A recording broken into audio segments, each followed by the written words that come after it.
그리스도의 풍성하신 은혜와 사랑이 늘 함께 하시길 바랍니다. 오늘 이 아침에는 마가복음 제4장 1절로 20절 생명의 삶 큐티 1월 9일자 말씀입니다. 4장 1절 말씀 봅니다. 예수께서 다시 바닷가에서 가르치시니 큰 무리가 모여들거늘 예수께서 바다에 떠있는 배에 올라앉으시니 온 무리는 바닷가 육지에 있더라. 이에 예수께서 여러 가지 비유로 가르치시니 그가 가르치시는 중에 그들에게 이르시되 들으라. 씨를 뿌리는 자가 뿌리러 나가서 뿌릴새 더러는 길가에 떨어짐에 새들이 와서 먹어버렸고 더러는 흙이 얕은 돌밭에 떨어짐에 흙이 깊지 아니하므로 곧 싹이 나오나 해가 돋은 후에 뿌리가 없으므로 말랐고 더러는 가시떨기에 떨어짐에 가시가 자라 기운을 막음으로 결실하지 못하였고 더러는 좋은 땅에 떨어짐에 자라 무성하게 결실하였으니 30배나 60배나 100배가 되었느니라 하시고 또 이르시되 들을 귀 있는 자는 들으라 하시니라. 먼저 9절까지 말씀을 보면 1절에 예수님께서는 배에 올라 앉으시고 무리들은 바다 육지에 앉았다 그럽니다. 우리한테는 익숙하지 않은 것이니까 이게 무엇이냐 할 텐데 그 서양의 연극장들 그리스나 이런 데 가면 연극장들이 바닷가에 설치되어 있고 듣는 관객석은 바다를 향해 앉게 돼 있죠. 그러면 연기하는 연기자들이나 혹은 말하는 사람들은 바다를 등지고 말을 합니다. 바다를 등지고 말을 하면은 그 소리가 바닷바람에 의해서 듣는 사람들한테 관객들에게 잘 들리는 것이죠. 지금 그와 같은 것을 말하는 것입니다. 바닷바람을 이용해서 예수님이 말씀하신다는 것이고 이제 예수님이 비유로 말씀하셨습니다.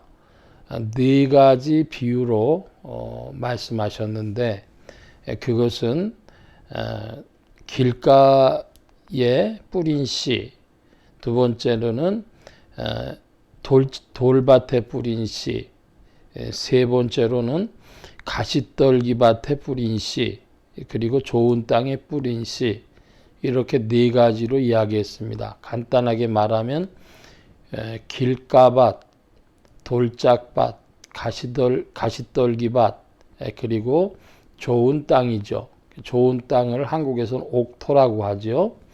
자, 10절 말씀을 봅니다. 예수께서 홀로 계실 때 함께한 사람들이 12 제자와 더불어 그 비유들에 대하여 물으니 이르시되 하나님 나라의 비밀을 너희에게는 주었으나 외인에게는 모든 것을 비유로 하나니 이는 그들이 보기는 보아도 알지 못하며 듣기는 들어도 깨닫지 못하게 하여 돌이켜 죄사함을 얻지 못하게 하려 함이라 하시고 또 이르시되 너희가 이 비유를 알지 못할진대 어떻게 모든 비유를 알겠느냐. 뿌리는 자는 말씀을 뿌리는 것이라.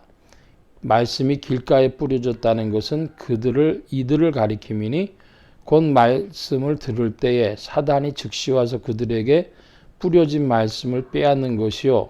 또 이와 같이 돌밭에 뿌려졌다는 것은 이들을 가리킴이니 곧 말씀을 들을 때에 즉시 기쁨으로 받으나 그 속에 뿌리가 없어 잠시 견디다가 말씀으로 인하여 환난이나 박해가 일어나는 때에는 곧 넘어지는 자요. 또 어떤 이는 가시떨기에 뿌려진 자니 이들은 말씀을 듣기는 하되 세상의 염려와 재물의 유혹과 기타 욕심이 들어와 말씀을 막아 결실하지 못하는 자요. 좋은 땅에 뿌려졌다는 것은 곧 말씀을 듣고 받아 30배나 60배나 100배의 결실을 하는 자니라. 19절 말씀, 20절 말씀까지 보았습니다. 자, 조금 전에 밭에 대하여 주님께서 씨 뿌리는 비유로 말씀해 주셨는데 밭은 4개라 그랬습니다. 한 밭은 길가밭, 두 번째는 돌짝밭, 세 번째는 가시떨기밭, 네 번째는 좋은 땅, 이렇게 되는 것이죠. 그것을 주님께서 친히 다 풀어주셨습니다. 그 길가밭에 말씀의 씨가 뿌려졌다는 것은 사단이 와서 말씀을 빼앗아 가는 것. 두 번째로는 돌밭이라고 하는 것은 받을 때는 기쁨으로 받았는데 뿌리가 없어서 뿌리를 내리지 못해 가지고 그 환난이나 박해 때 넘어지는 것을 말하고, 세 번째 이 가시떨기에 뿌려졌다는 것은 세상의 염려와 재물의 유혹, 기타 욕심으로 말씀이 결실하지 못하는 것이고, 넷째는 좋은 땅은 말씀을 받아 풍성히 결실하는 것을 말한다. 주님이 직접 풀어주셨습니다. 그런데 이제 첫째, 둘째, 셋째가 좀 재미가 있어요. 뭐냐면 그 길가밭은 아예 사단이 그 씨를 가져가 버리는 겁니다. 말씀을 빼앗아 버리는 겁니다. 근데 두 번째 돌짝밭은 외부의 것입니다. 말씀으로 인한 환난 박해입니다. 외부에서 공격해 들어올 때, 외부에서 흔들 때 넘어지는 것을 말하는데, 세 번째에 이 가시떨기 밭은 외부가 아닌 자기 내부의 문제입니다. 세상의 염려, 재리의 유혹, 기타 욕심이라 그랬습니다. 그러니까 외부에서 공격해 오는 것하고 내부의 문제 중에 사실은 내부의 문제가 더 큰 것이다라고도 할 수 있습니다. 그런데 이제 좋은 땅에는 풍성한 열매를 맺어요. 그럼 이 씨 뿌리는 비유는 또 밭의 비유는 무엇을 말하는 것인가, 무엇을 대상으로 이야기하는 것인가 하는 가장 중요한 문제가 있습니다. 자, 우리가 믿음, 말씀의 결실을 믿는 것이 믿음이다. 먼저 이렇게 정의를 하고 보면, 참 믿음은 말씀을 받아서 풍성히 열매 맺는 것이죠. 그런데 우리가 가지고 있는 일반적인 믿음의 개념은 그리스도를 마음에 받아들이는 것, 영접하는 것, 그것입니다. 예수님의 그 존재, 또 하신 사역, 십자가의 보혈의 공로, 그걸 믿느냐, 이렇게 사람들이 이야기를 합니다. 그리고 그것을 믿음이라고 이해를 하죠. 그런데 문제는 그것은 믿음에 관한 이해의 일부분이라는 겁니다. 오늘 본문 안에도 그 증거가 있습니다. 그것이 12절인데요.